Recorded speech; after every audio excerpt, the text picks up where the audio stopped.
দর্শকের পর্যায়ে রয়েছে প্রবাস সংবাদ।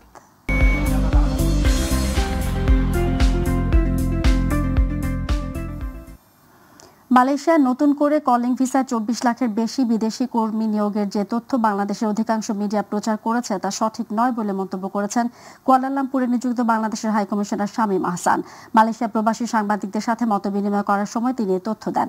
প্রতিনিধি আশরাফুল মামুন জানান, দেশে গণমাধ্যমগুলোর প্রবাসীদের নিউজ প্রচার করার ক্ষেত্রে আরও দায়িত্বশীল হওয়া উচিত ছিল। ভুল তথ্য প্রচার হওয়ায় মালয়েশিয়ার স্বরাষ্ট্র মন্ত্রণালয়ের দূতাবাসের সাথে যোগাযোগ করলে দূতাবাস বিভ্রান্তিকর পরিবেশে পড়ে। মালয়েশিয়ার মোট জনসংখ্যার 10 ভাগ বিদেশি কর্মী নিয়োগ হলে 24,67,756 জন হবে।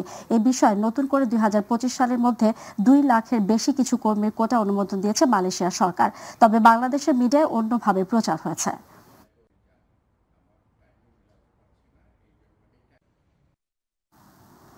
মালয়েশিয়ায় বাংলাদেশ হাই কমিশনে জুলাই আগস্ট গণ অভ্যুত্থানের প্রথম বর্ষপূর্তি এবং রেমিটেন্স যোদ্ধা দিবস উদযাপন করা হয়েছে। প্রতিনিধি আশরাফুল মামুন জানান, মঙ্গলবার কুয়ালালামপুরের হাই কমিশনের মিলনায়তনে মালয়েশিয়া প্রবাসী বাংলাদেশিদের অংশগ্রহণে জুলাই বিয়ন্ড বর্ডার্স প্রতিপাদ্যকে সামনে রেখে এই অনুষ্ঠানের আয়োজন করা হয়।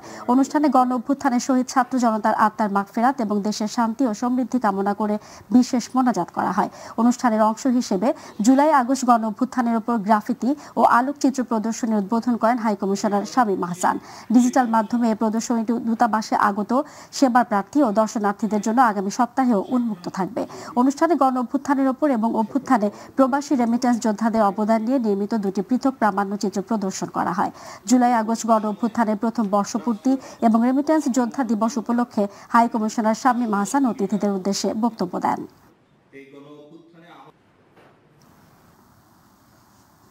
সৌদি আরব পশ্চিমাঞ্চল বিএনপি ও কেন্দ্রীয় যুবদল, স্বেচ্ছাসেবক ও শ্রমিক দল, জাসাস, ওলামা দল মক্কা প্রাদেশিক, তায়েফ প্রাদেশিক বিএনপি সহ সহযোগী সংগঠন মিলে মক্কায় ওমরা পালন ও দোয়া মাহফিলের আয়োজন করা হয়। মক্কা থেকে প্রতিনিধি এম সাইফুল ইসলাম জানান, কেন্দ্রীয় নির্দেশনা মেনে কেক না কেটে দোয়া মাহফিল আয়োজন করা হয়। সভায় সৌদি আরব পশ্চিমাঞ্চল বিএনপির ভারপ্রাপ্ত আহ্বায়ক আব্দুল মান্নান ও পশ্চিমাঞ্চল বিএনপি সদস্য সচিব মীর মনিরুজ্জামান তপনের নেতৃত্বে পূর্বাঞ্চল যুবদলের সভাপতি মোফাজ্জল হোসেন স্বপন উপস্থিত ছিলেন।